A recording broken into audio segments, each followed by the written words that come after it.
Hello everyone, hope you are doing good. So இந்த video எதுக்காக அப்படின்னு பார்த்தீங்கன்னா, ஒரு விஷயத்தை பற்றி எல்லாருக்கிட்டையும் எனக்கு ஷேர் பண்ணணும் அண்ட் டிஸ்கஸ் பண்ணணும்னு அப்போ கொஞ்ச நாளாகவே தோணிட்டு இருக்கு.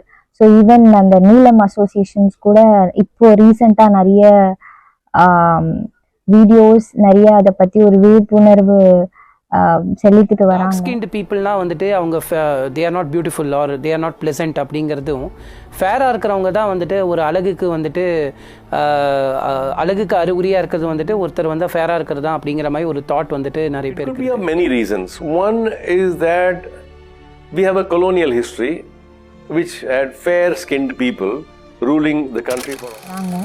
ஸோ அது பார்க்கும் போது எனக்கு இன்னமும் ரொம்ப ஈகர் ஆயிடுச்சு, அதை பற்றி பேசி ஆகணும் அப்படின்னு சொல்லிட்டு.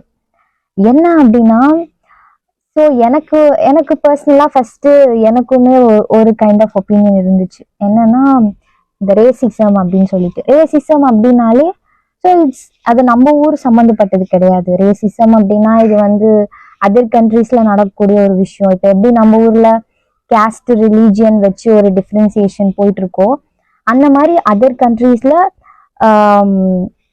ரேசிசம் வந்து ஒரு டிஃப்ரென்சியேஷன் வச்சு மக்களை வந்து வேறுபடுத்தி அவங்களுக்குள்ள நடக்கக்கூடிய ஒரு ஃபைட்ஸாக இருக்கட்டும், அவங்களுக்குள்ள இருக்கிற ஒரு பிரச்சனை அப்படின்னு நான் நினச்சிட்டு இருந்தேன். அப்புறமா தான் டீப்பராக நானும் ரியலைஸ் பண்ணேன். இப்போது நிறைய நீங்களும் பார்த்துருப்பீங்க. ஸோ நம்ம ஊரில் அது இன்னமும் ரொம்ப ஸ்ட்ராங்காக இருக்குது. So even though India is more cultural country, இல்லை டிஃப்ரெண்ட் ஷேட்ஸ் ஆஃப் கலர் இருப்பாங்க, இங்கே மட்டும்தான் இந்த மாதிரிலாம் நடக்கும் அப்படின்னு வெளியில இருக்கவங்க நம்மளை பார்த்து பெருமையா சொன்னாலையும், இங்கேயுமே உள்ளுக்குள்ள ரொம்ப டீப்பா இப்போ வரைக்குமே அந்த ஒரு ரேசிசம் அப்படின்ற ஒரு விஷயம் போயிட்டு தான் இருக்கு. அதை கண்டிப்பா ரேசிசம் தான் சொல்லுவாங்க. இங்க சாதாரணமா வந்து சும்மா ஒரு கலருக்காக சும்மா ஒரு ஃபன்னுக்கு சொல்ற விஷயத்த நீங்க எப்படி எடுத்துக்கிறீங்க? எது ஃபன்னு? ஒரு கலரை வச்சு நீங்க சொல்றது வந்து ஃபன்னாவே ஏத்துக்க முடியல. இப்ப இருக்கிற ஒவ்வொரு விஷயத்தையும் நம்ம அப்படியே உள்ள நோக்கி பார்த்தோம்னா, ஸ்டார்டிங் ஃப்ரம் சினிமாலையுமே அப்படிதான் காமிக்கிறாங்க. இப்போ வந்து ரொம்ப ரூரலா இருக்கக்கூடிய ஒரு கேரக்டர் இருக்குன்னா, நீங்க ஃபேர் ஸ்கின் கேர்ளை உள்ள கொண்டு வந்துட்டு டேன் பண்ணாதீங்கன்னு சொல்ல வரேன். You know, we've seen many examples like this, such as Amy Jackson, who came into this film industry around 10 years ago or so. She did this movie called Madrasi Pattanam, where she did play a அது ஒரு இவங்கன்னு ஒரு beauty standard create பண்ணி, you can't create beauty standard, you can't. உங்களால எப்படி create பண்ண முடியுதுன்னு எனக்கு தெரியல. Because we all are different. நம்ம யாருமே ஒரே மாதிரி இருக்க போறது கிடையாது. So we all are different shades, we all are look different. நம்மளோட ஜீன் டிஃப்ரெண்ட், நம்ம இருக்கிற என்விரான்மெண்ட் டிஃப்ரெண்ட். ஸோ ஒவ்வொருத்தரோட ஜீன், அவங்க இருக்கிற என்விரான்மெண்ட் இதெல்லாம் பொறுத்து தான் அவங்களோட ஸ்ட்ரக்சர், அப்பியரன்ஸ் எல்லாமே இருக்கும். ஸோ நீங்க வந்து ஈஸியா இதுதான் ஒரு பியூட்டின்னு ஒரு ஸ்டாண்டர்டே கிரியேட் பண்ண முடியாது. ஃபர்ஸ்ட் இதுல முக்கியமா காமெடி கதாபாத்திரத்தை பத்தி நான் சொல்லி ஆகணும். காமெடி பண்ணு எதை வச்சு இருக்குன்னு எனக்கு புரியல. முன்ன இருந்த சார்லி சாப்ளின் மாதிரிலாம் இப்ப யாருமே பார்க்க முடிய மாட்டிருக்கு. ஏன்னா ஒரு காமெடி அப்படின்னாலே முதல்ல அவங்க அப்பியரன்ஸை தான் பாக்குறாங்க, அப்பியரன்ஸை தான் மாத்துறாங்க. ஒரு காமெடி ரோல் பண்றாங்க அப்படின்னா அவங்க இப்படியெல்லாம் இருக்கணும். ஸோ அவங்களுக்கு ஒரு கோமாளி அப்படின்ற ஒரு கெட்டப் அவங்களே வந்து ஒன்று கிரியேட் பண்ணி இப்படியெல்லாம் இருக்கணும், இந்த மாதிரி கலர் வந்து இப்படி கம்மியா இருக்கணும், இந்த மாதிரி அப்பியரன்ஸ் இருக்கணும், இப்படி வந்து கண்ணாடி போட்டிருக்கணும், இப்படி பல்லு இது எதை வச்சு இது வந்து ஒரு ஃபன்னா? அவங்க வந்து நின்னாலே சிரிப்பு வரணும். எப்படி அதை வந்து பார்த்தோன்னே சிரிப்பு வருது?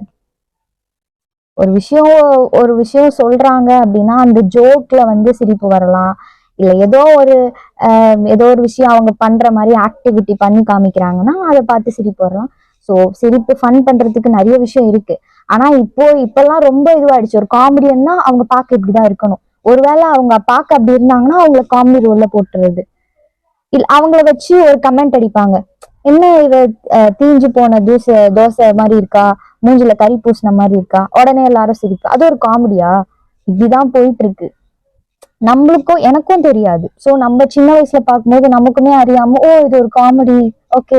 இப்ப இருக்க குழந்தைங்கள இருந்தே அது வந்து பாஸ் ஆகுது. அண்ட் இது நேத்தோ இன்னைக்கோ ஸ்டார்ட் ஆனது கிடையாது. அந்த காலத்துக்கு ஆளுங்களா இருக்கட்டும், இந்த காலத்து ஆளுங்களா இருக்கட்டும், இது இன்னமும் பேசிட்டுதான் இருக்கு. எப்போ வந்து பிளாக் இஸ் நெகட்டிவ் கலர் அப்படின்னு பேச ஆரம்பிச்சாங்களோ அப்போதுல இருந்தே இது போயிட்டு தான் இருக்கு.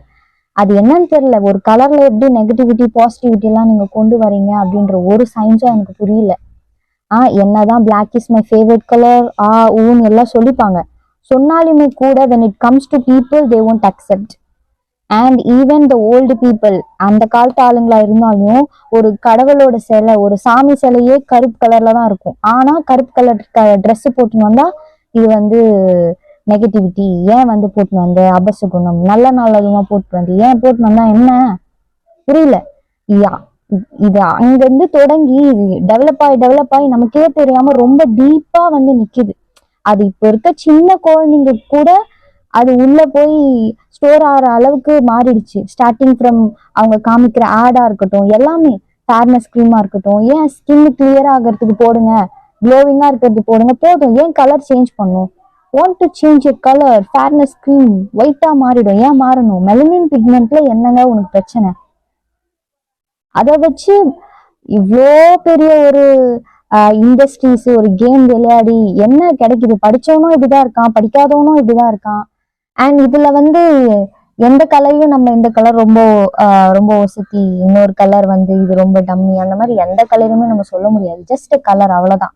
அதுவும் இப்ப இருக்க வந்து டெக்னாலஜி டெவலப்மெண்ட்ல ட்ரெஸ் மாதிரி நம்மளோட ஸ்கின் டோனு எல்லாத்தையுமே நம்ம சேஞ்ச் பண்ணிக்கலாம். அந்த அளவுக்கு மாறிடுச்சு. பிளாஸ்டிக் சர்ஜரி அது இதுன்னு வந்துடுச்சு, நமக்கே நல்லா தெரியும். ஸோ அப்படி இருந்துமே வந்து இந்த கலரை வச்சு யாரையுமே வந்து டிஸ்கிரிமினேஷன் பண்ணாதீங்க ப்ளீஸ். அண்ட் அவங்களோட வாய்ப்புகளை வந்து அவங்களோட வாய்ப்புகளை தடுக்கிற மாதிரி எந்த ஒரு விஷயமும் நடக்கக்கூடாது. அதுதான் ரொம்ப முக்கியமான விஷயம். அவங்களோட டேலண்ட் என்னமோ அதுக்கான சான்று அவங்களுக்கு கொடுக்கணும். அதை விட்டுட்டு இந்த கலரை வச்சு அவங்களோட மதிப்பை வந்து எடை போடுறது கொஞ்சம் கூட நியாயமே இல்லாத ஒரு விஷயமா. ஏன் நான் இதுல முக்கியமா வந்து சினிமா அட்வர்டைசிங் இதை பத்தி நான் ரொம்ப பேசுறேன் அப்படின்னா, இது லைக் முக்கியமான இன்ஃப்ளூயன்ஸே மீடியா தான் நினைக்கிறேன். Media is a tool, right? Media is a powerful tool.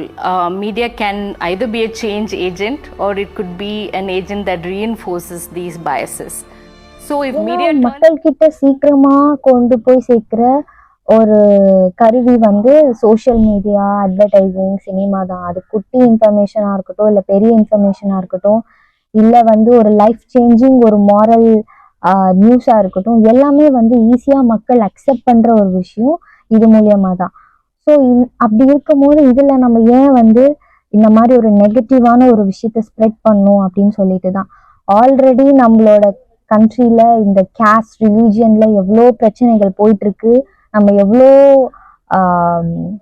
எப்படி சொல்ல டிஃப்ரென்சியேஷன், பாகுபாடு படுத்தி சண்டை போட்டு மனுஷங்களுக்குள்ளேயே ஒரே ரத்தம், எல்லா டைலாக்கும் தெரியும், ஆனாலும் சண்டை போட்டுக்கணும். அது ரத்தத்திலே ஊறி இருக்கு எல்லாருக்கும்.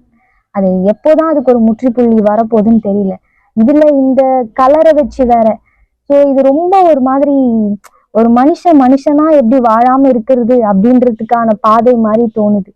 ஸோ இதை நம்ம தான் எப்படியாவது தடுத்தாகணும். ஸோ உங்களோட கருத்துக்களும் நீங்க ஷேர் பண்ணுங்க. இதை நம்ம எப்படியெல்லாம் ஸ்டாப் பண்ணலாம், இதை நம்ம என்னதான் பண்ணி இந்த மாதிரி ஒரு விஷயங்களை வந்து நம்ம ஸ்டாப் பண்றதுன்னு நீங்க தான் வந்து சொசைட்டிக்கு சொல்லணும். இது நம்மளுடைய கடமை. ஸோ அதுக்கு டெவலப் ஆகிறத நம்ம தடுத்து தான் ஆகணும். அண்ட் இந்த மாதிரி ப்ரொமோட் பண்றதை நம்ம அக்செப்ட் பண்ணக்கூடாது. நம்ம we the society, we the people, we need to support each other. So இந்த மாதிரி நடக்கிற விஷயத்த நம்ம தான் கேள்வி கேட்டாகணும். இதை தடுக்கும். தேங்க்யூ.